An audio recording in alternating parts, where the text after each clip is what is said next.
Hi everyone. This is the video for the lecture 3 of our urban policy course. Today we will be looking at cities and states. Okay. This is today's content. In the first part, we will be looking at city, regions, and states. We will learn its concept, facts, and issues for policies. And in the second part, we will look at procedures for research. We will learn basics, and after that, we will look at some examples from last year. All right, so let's start first part. This part is divided into 3 sections, and in the first section, we will be looking at concepts. We will learn concept that cities are local units. And let's look at this slide. Here, we're going to learn that cities are municipalities. As we already saw, local places are called cities, towns, villages, and so on. Today, we can add 2 other types of such names. One is wards, and the other is borough.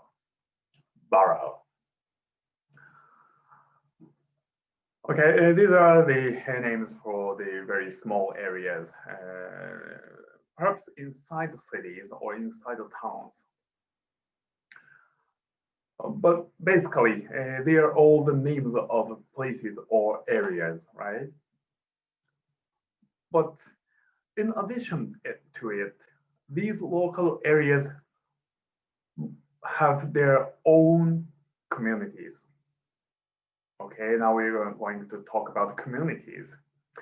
And some of such communities have their own local government and maybe their own local legislators. Okay, these areas have its community, their communities. And then these communities may have political institutions such as governments. In these cases, we often refer to such communities as political units. So cities become political units, and villages become political units too. Generally speaking, such local political units are called municipalities. Okay?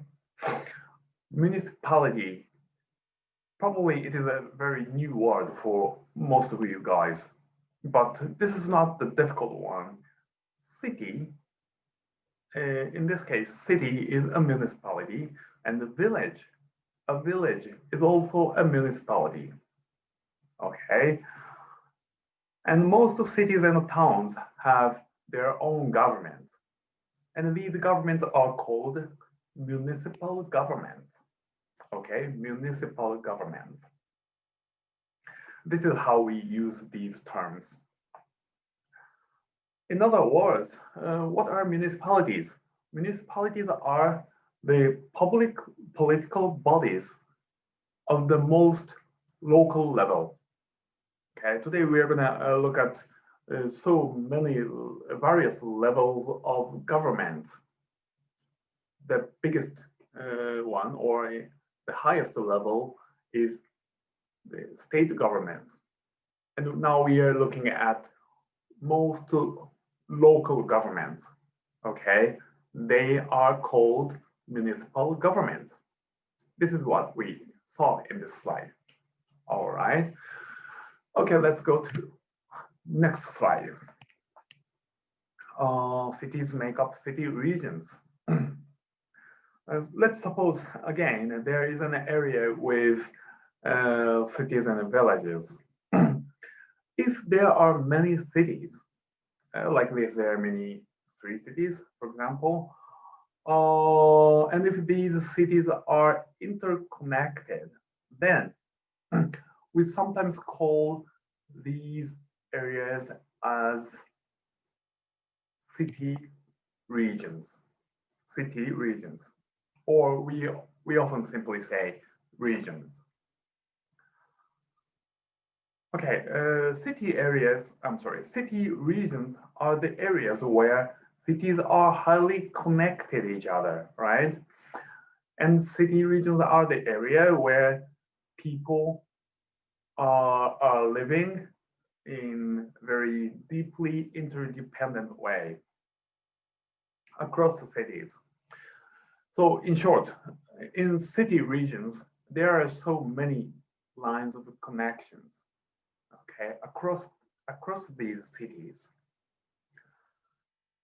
So typically, city regions may include 2 or more cities. In other words, city regions are made up of cities. Although villages and towns and maybe boroughs and wards are included, but it depends. So we just want to think of city regions as made up of cities.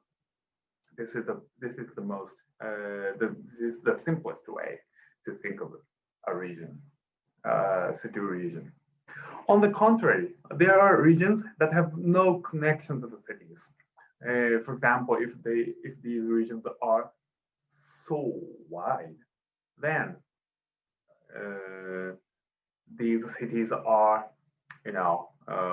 very far from other cities. Then there are no enough connections.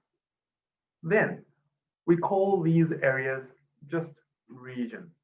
Okay, we don't call them a city region. So city regions and regions are basically different names. So region is just the word that could refer to these wide areas. Okay, and in most cases, regions are wider than municipalities because in the region there are many municipalities. Okay, some regions have their own political units, so there may be regional governments, but this is not always the case. Most of the regions don't have their own political units or governments. Okay, this is the biggest difference between regions and municipalities. All right, so let's go to the third slide. Here we're going to look at cities, regions, and the states. We need to know relations among them. Wherever there is a city like this, here we have 3 cities and 1 village in our region. But anyway, wherever there is a city, there is a state.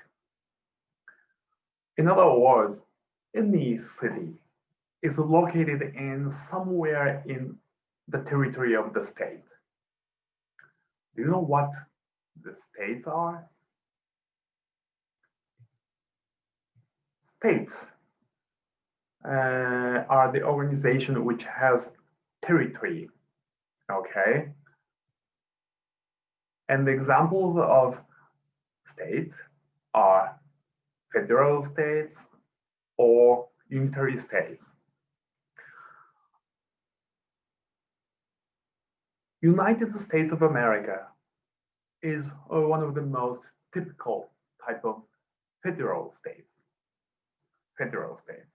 because the United States of America, USA, has 50 states, right? So there are many states in the states.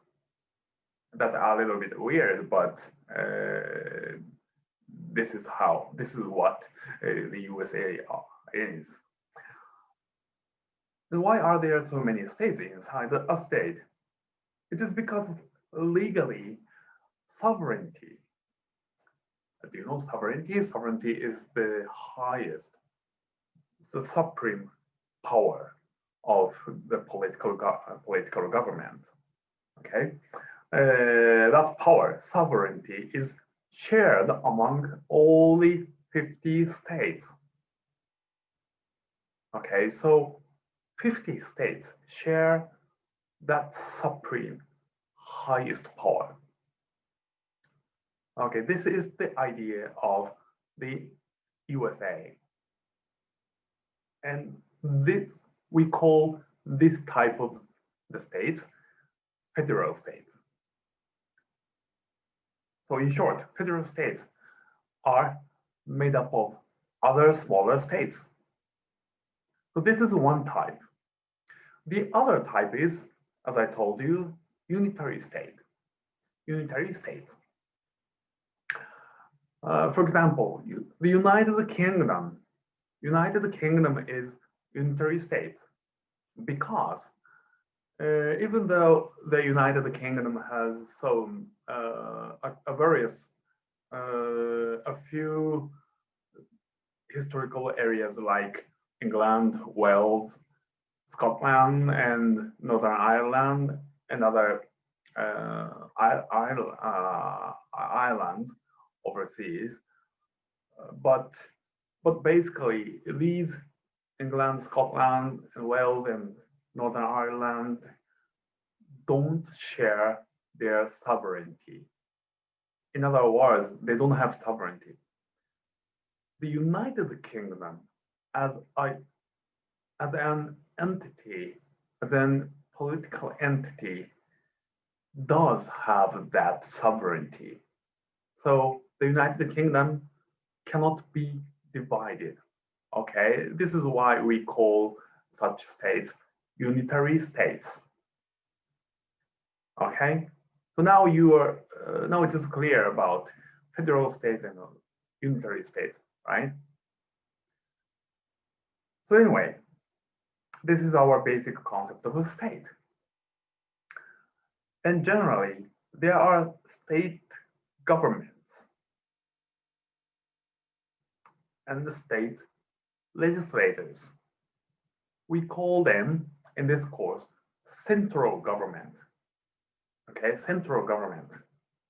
Most of the central governments are the state's government, but we don't want to use the word state because, you know, when you use state, someone might be confused with the concept of states, such as the state of California, the state of California. You know, California state is not the state that I am referring to. So just, you know, forget about it. We just use the word central government. Central government. Okay. Anyway, this is our terminology because they are very useful. Because from now on, we will look at the history and some types of such political systems. So we need terminology. Okay. All right. Then let's look at the fourth slide. All right, this is the last one in this first section. Let's look at central and sub-central governments. Okay, sub-central is a new word for you all, probably. But this is going to be one of the most important words for today's lecture. So let's look at that. Okay, could you look at this pyramid?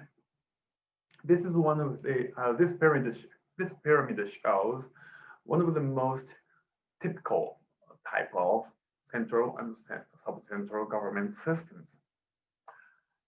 Okay, on the top of it is central level of government. Okay, and in the second level, we see states, lands, and regions, and so on. So this is second level. And in the third level, there are province, prefectures, and counties, and so on. So these are the third level. And in the fourth, which is at the bottom, we have municipalities. So it's kind of on the top of the pyramid, we have central, and at the bottom, we have municipalities. All right. These two things do not change. They don't change when we look at, even when we look at another type of pyramid later. But the second and the third levels, which are state or province and so on, may change when you look at different countries and different states. Okay, but anyway, this is the first type. Let's look at second type. Oh no, before going to the second type, we need to know some terms. Okay, let's think about how many levels are there. How many levels are there? Obviously, there are 4 levels in this pyramid, but below central level, how many levels are there? There are 3, right? So these levels are called tiers. Okay, so there are 3 tiers below central level.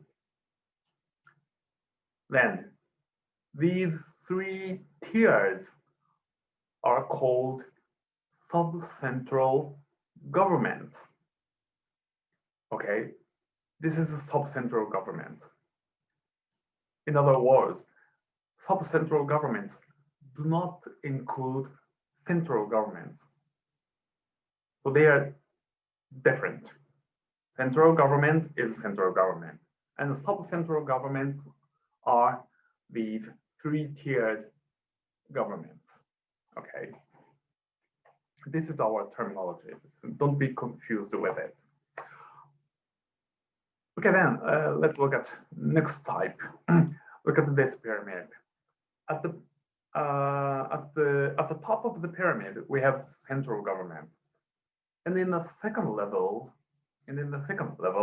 we have, for example, province, prefectures, counties, and so on. And at the bottom, we have municipalities again. So how many levels are there? Below central level, we have 2 tiers, right?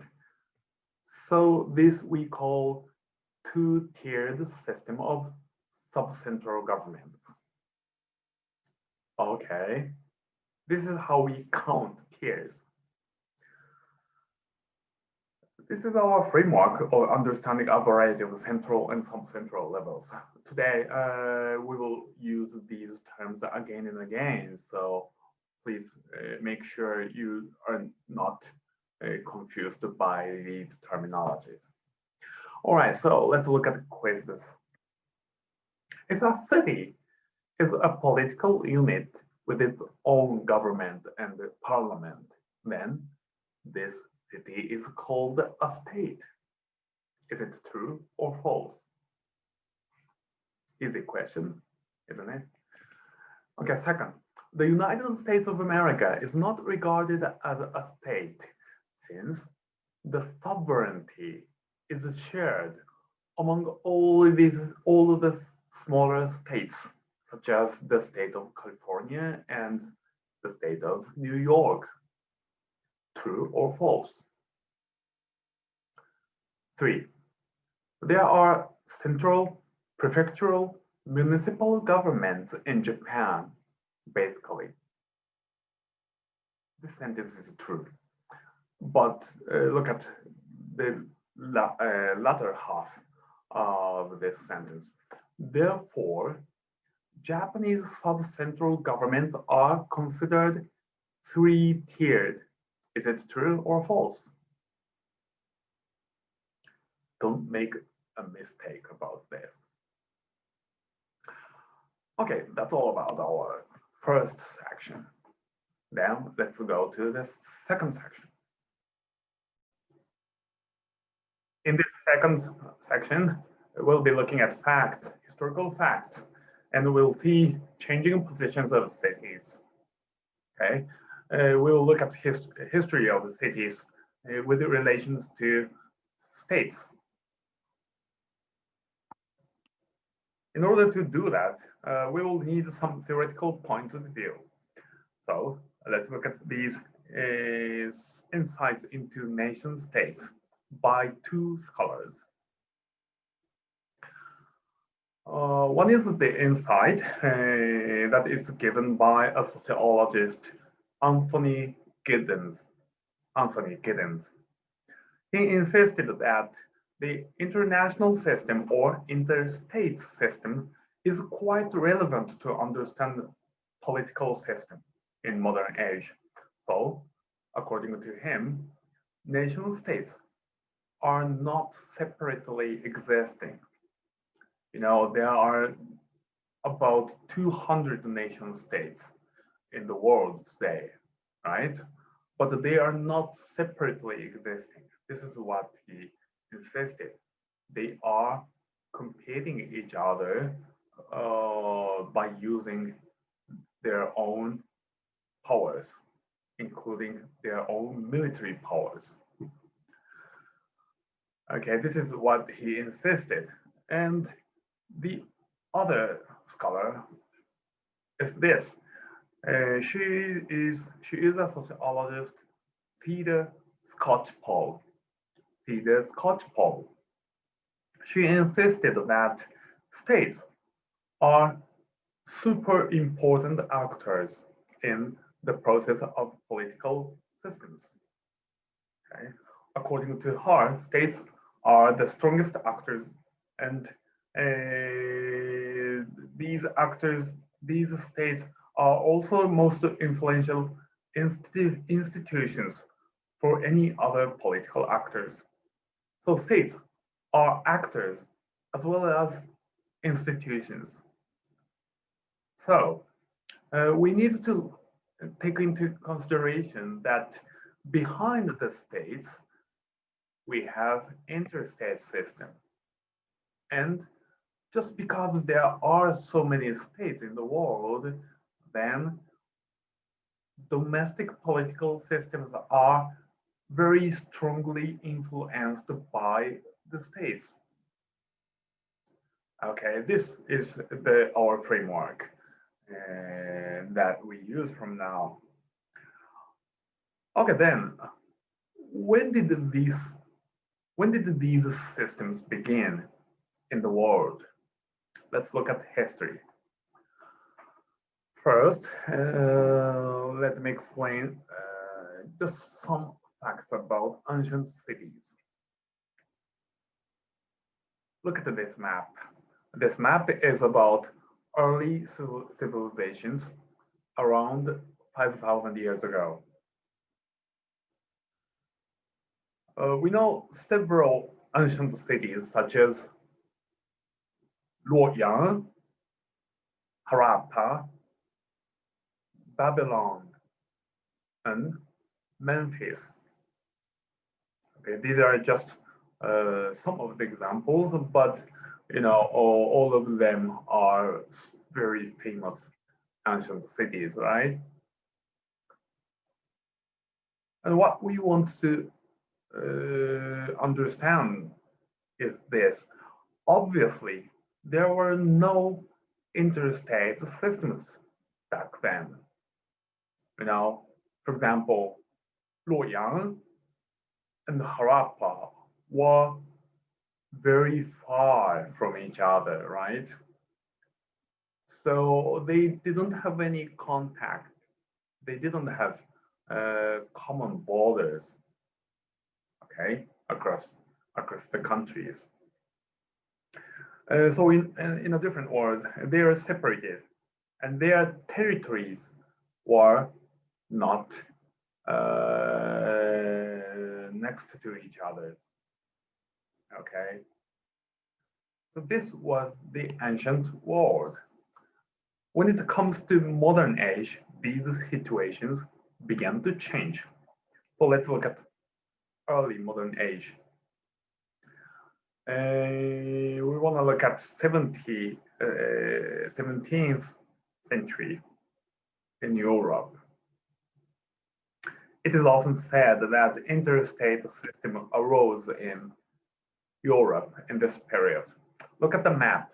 This map shows how the 30 Years' War was ended.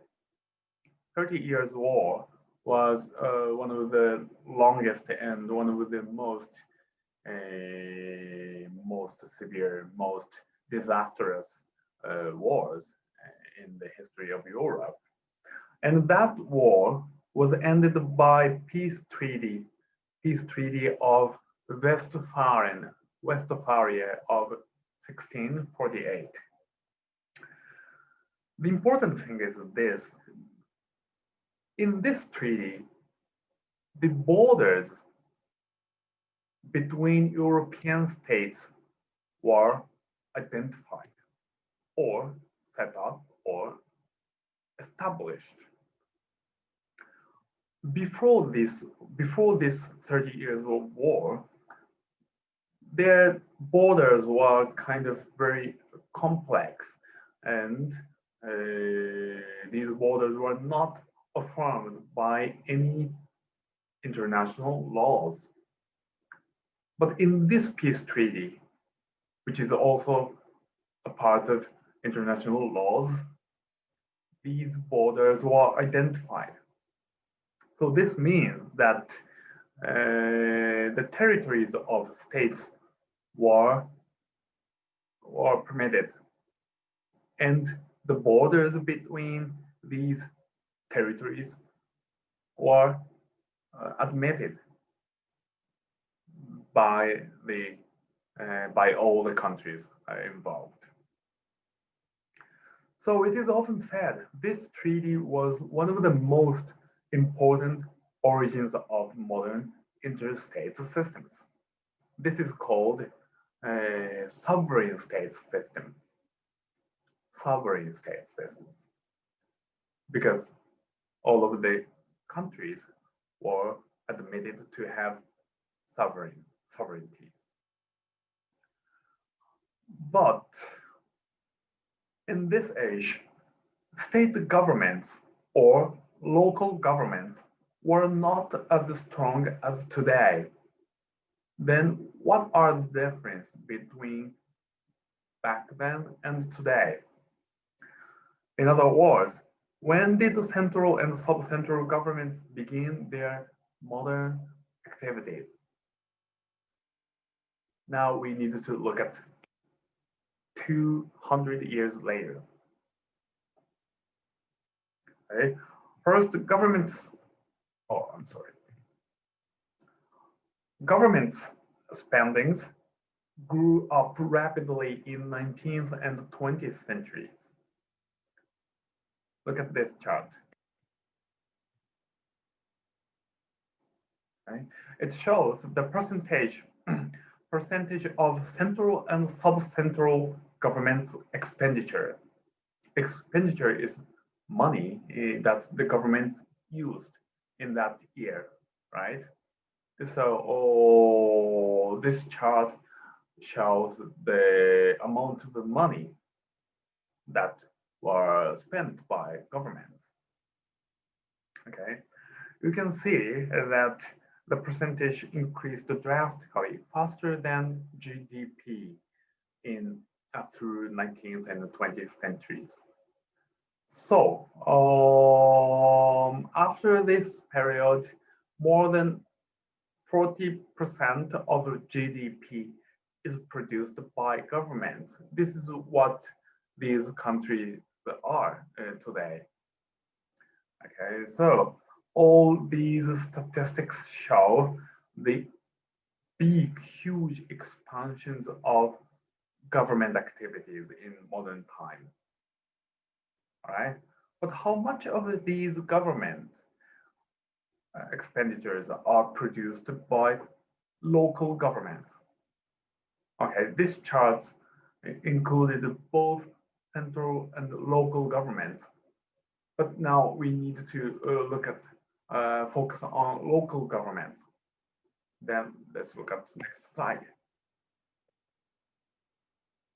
Okay. Look at this graph, please. Green area shows central government spending, and yellow areas show sub-central government spending. Obviously, if you compare them, sub-central government expenditure is a little larger in Japan, US, and Germany. On the contrary, in UK, France, and Sweden, central government expenditure is much more than sub-central government. So this is how these developed countries are divided into central government into the groups with more central expenditure, and the other with more sub-central expenditures. But anyway, both groups obviously show that central government expenditure is quite high, right? So this is the balance among the central and sub-central governments. So they are kind of mostly equal. Okay, they do not differ so much. Then, what are the relations between them? Let's look at the last slide for this section. Let's see that the administration of central and sub-central governments are integrated and localized. Take an example of the United Kingdom. This is the picture of Westminster Parliament. Westminster Parliament is the central political body of United Kingdom. Okay, what are they doing? They are not governing. I'm sorry.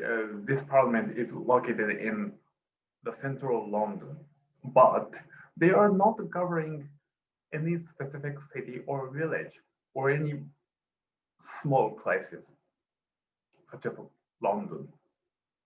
No, they govern all the country, right? This parliament is in charge of governing all England, Wales, Scotland, and Northern Ireland, and other islands. Okay, so this is what they are doing. On the contrary, specific local municipalities govern their own local communities. This picture was taken from Manchester Town Hall. Manchester Town Hall means a Manchester city government. So this shows municipal political entities. Then, what are they doing? Manchester's city town hall are, of course, in charge of their local politics and local policies. But this town hall cannot earn all the taxes from its residents, because about half of taxes go to the state government. Okay, if you are a resident in any municipalities, then most or half of your tax go to central government, right? But after that, this is the important thing.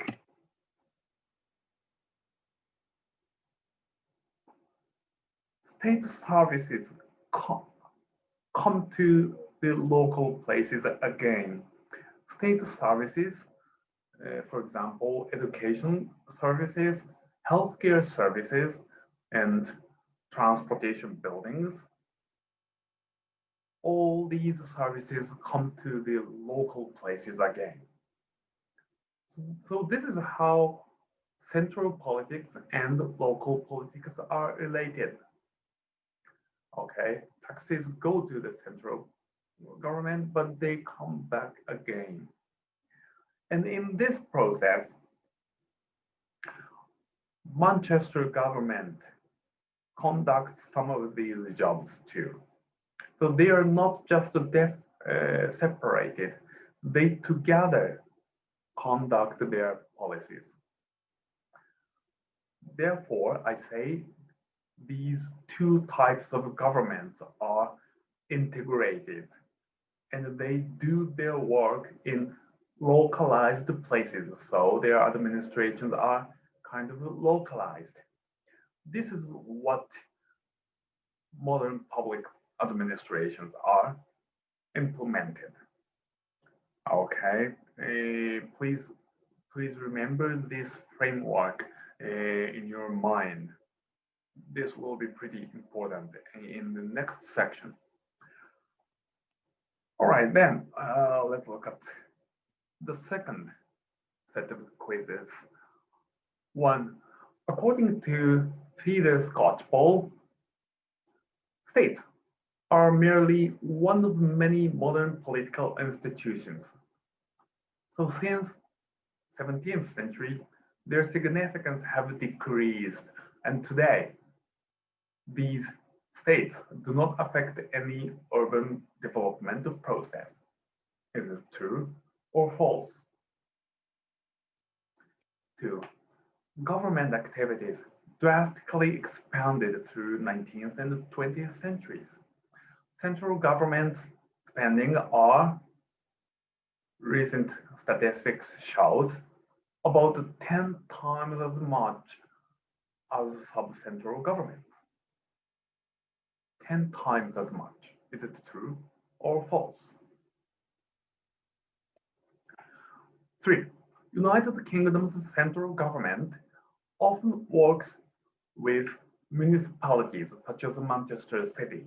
Therefore, central and sub-central governments are not just separated, their administrative processes are, to some extent, integrated. Is it true or false? All right, I believe all these quizzes are so easy. So I hope you get perfect in quizzes too. But make sure you have another another set of quizzes today. So let's look at in the last slide of the third section. But anyway, that's all about the second section. Okay, let's go to the third section.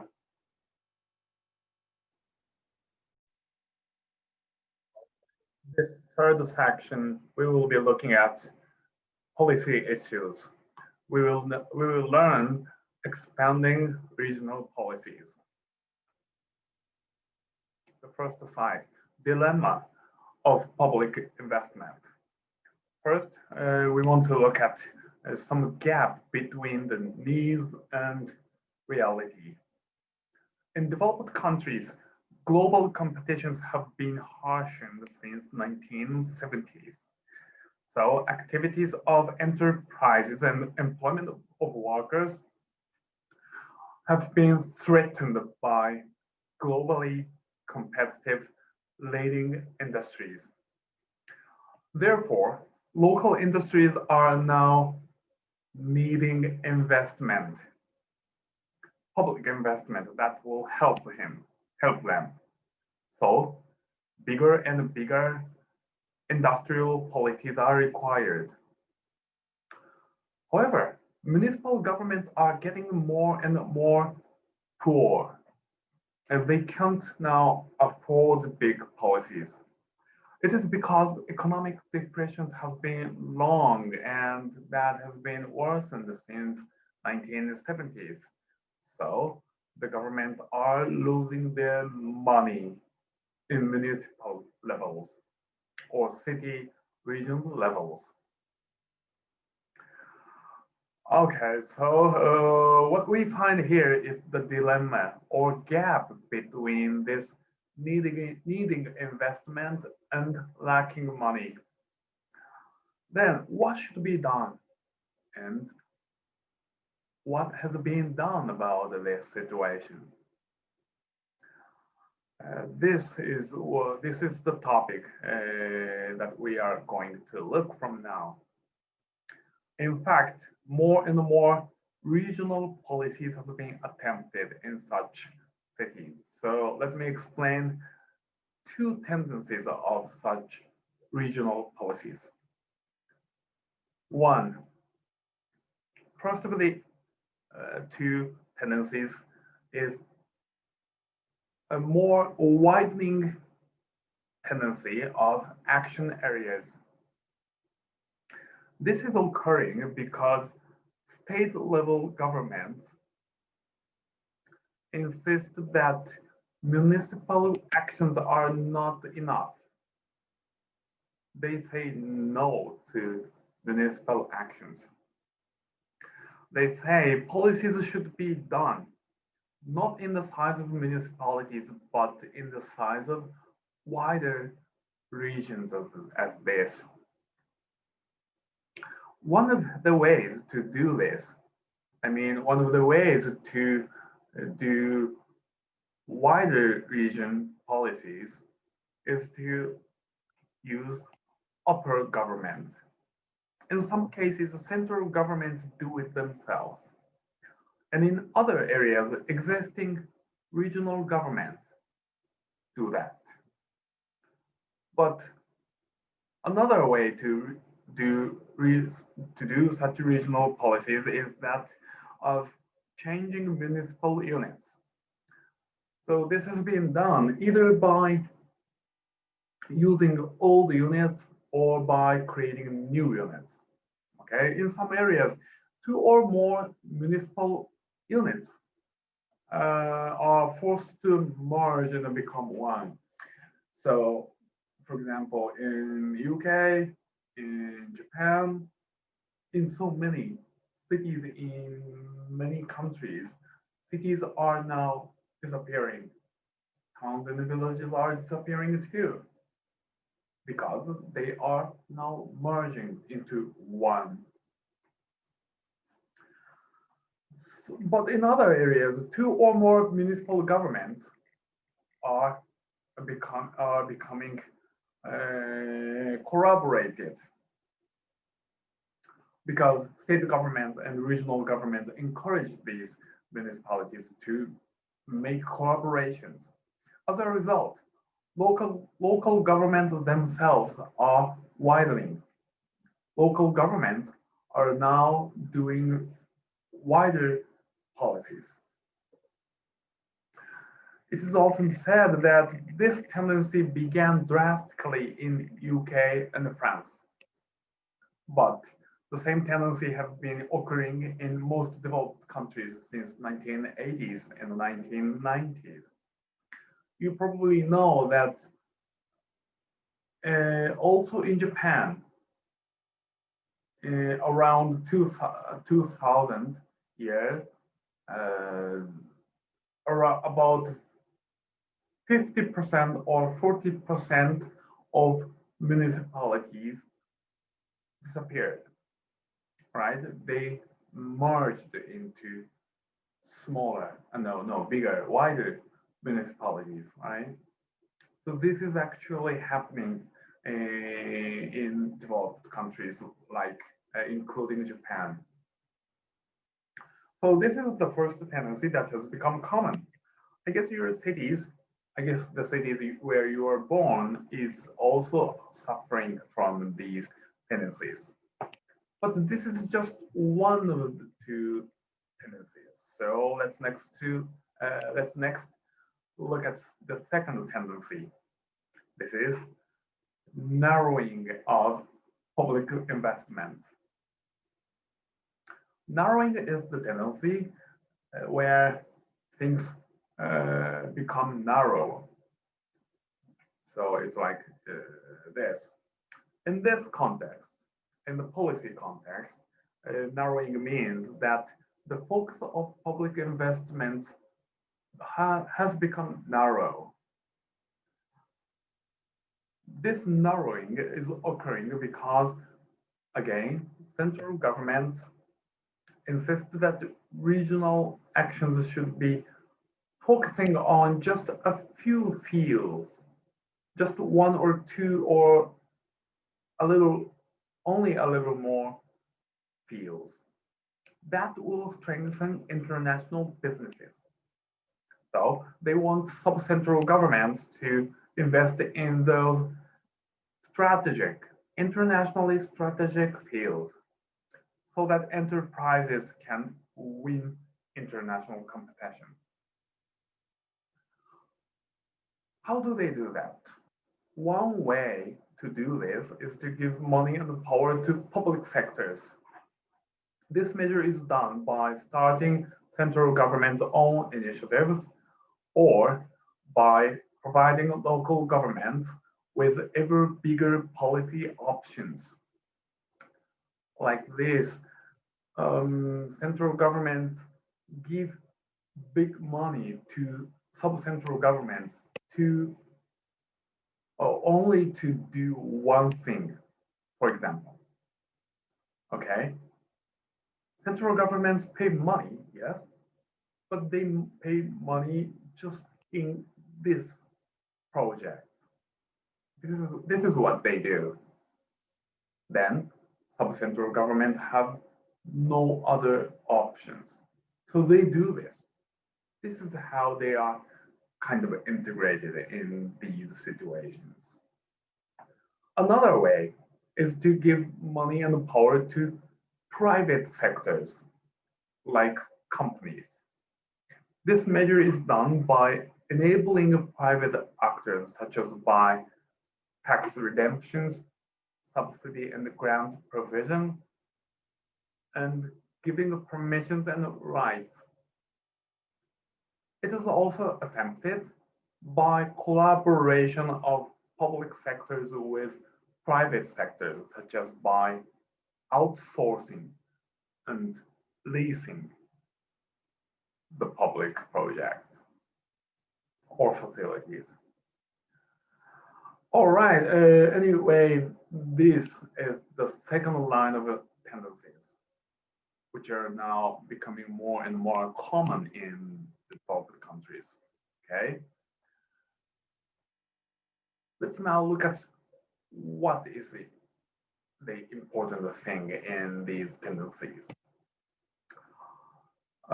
We need to look at the recent political issues caused by these lines of tendencies. I'd like to show you the issues that have something to do with states' urban policies. I'd like to follow the analysis of a sociologist, Neil Brenner.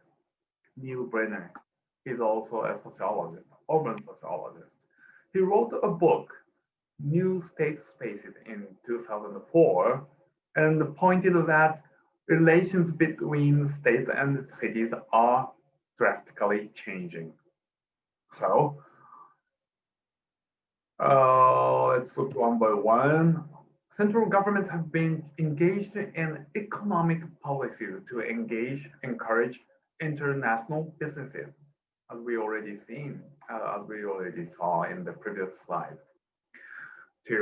Central and sub-central governments have contributed to the survival of cities and businesses. That's a good point.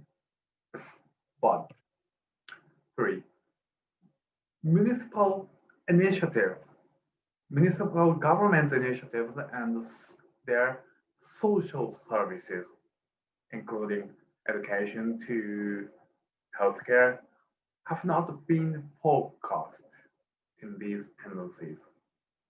Therefore, local and social actions should also survive.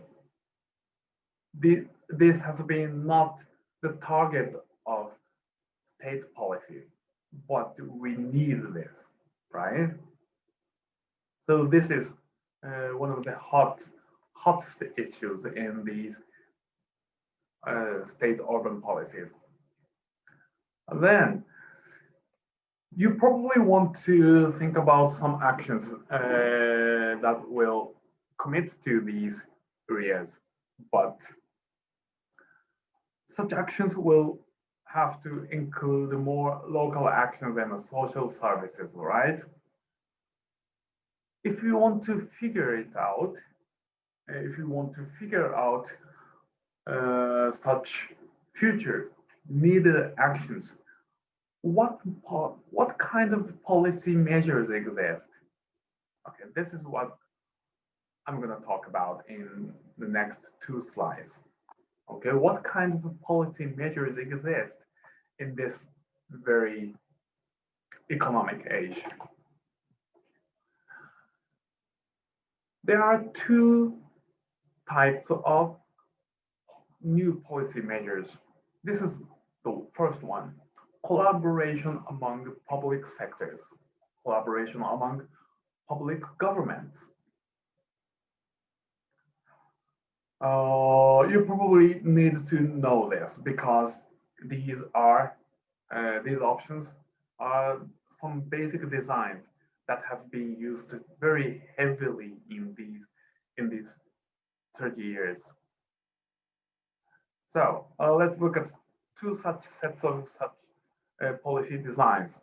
One is vertical. Vertical means, the relations between up and down, right? So vertical collaboration among central and regional governments or regional and municipal governments. This is a vertical collaboration. Second, horizontal collaboration, like regional and regional governments and municipal governments. Both of these vertical and horizontal collaborations are increasing. So if you want to figure out some future possible policy ideas, then you should keep them in mind, because you also want to think out either of them. Okay, either of these measures will be useful to you too. All right. Anyway, they are the designs to use 2 or more of public sectors. We have another type of collaboration. Let's look at the last slide. Collaboration with private sectors.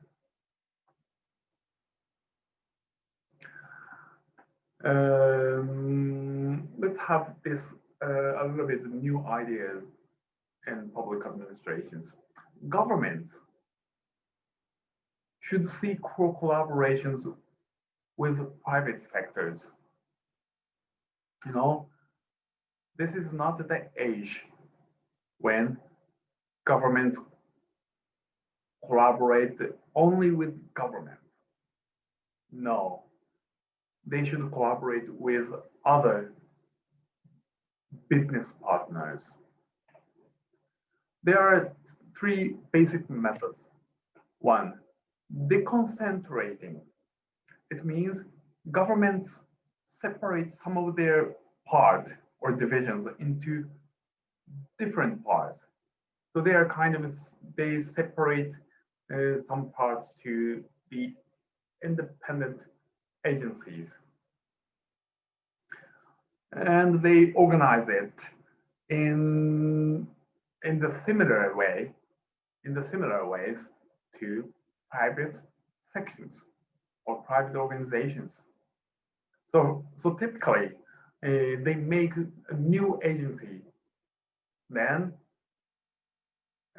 the government hire or employ private business persons.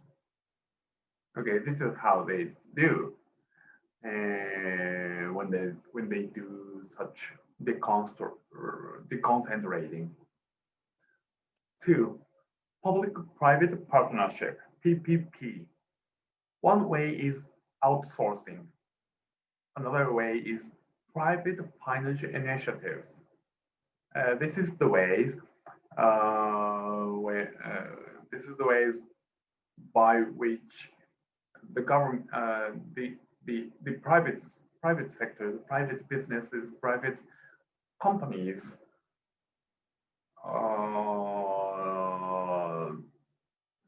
prepares or provides money.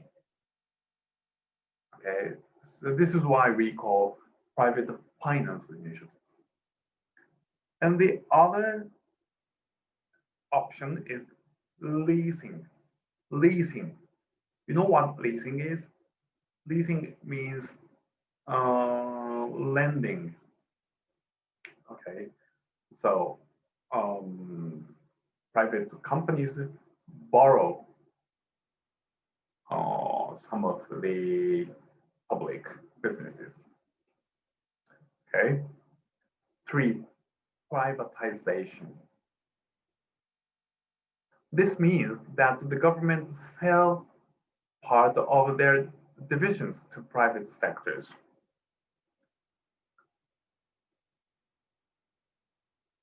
Perhaps this looks somewhat similar to deconcentrating, but deconcentrating doesn't mean privatization. In deconcentrating, the government make new government-related organizations. But in the privatization, the government don't keep these agencies. They sell their divisions to private sectors. Okay, then this part become private sectors. All right, anyway, all in all, these are the designs that are often used in recent tendencies. So if you want to think local actions and social services, these designs will be of any help. Otherwise, when you are conducting your own research, you will perhaps meet such policies, such collaborated actions. So all these somewhat new measures are all important. So please keep them in mind. Okay. All right, let's move on to our last set of quizzes. 1. It is often said that city regions are affected by competition with other city regions.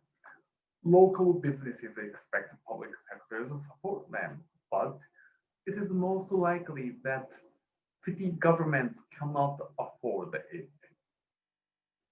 True or false? 2. Since 1970s, central governments have asked for regional policies. However, such a demand have caused nothing in municipalities. This sentence is saying that nothing was changed in the municipal levels. Is it true or false? 3. An urban sociologist, Neil Brenner, pointed that recent regional policies are intended to support international businesses. True or false? 4. The more collaborated administrations are needed among multiple public sector actors, the less governments need for the cooperation with private sectors.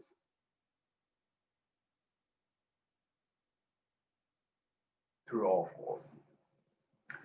All right, that's all about our today's part 1. So here we have source information, and that's all. Okay. I'm kind of,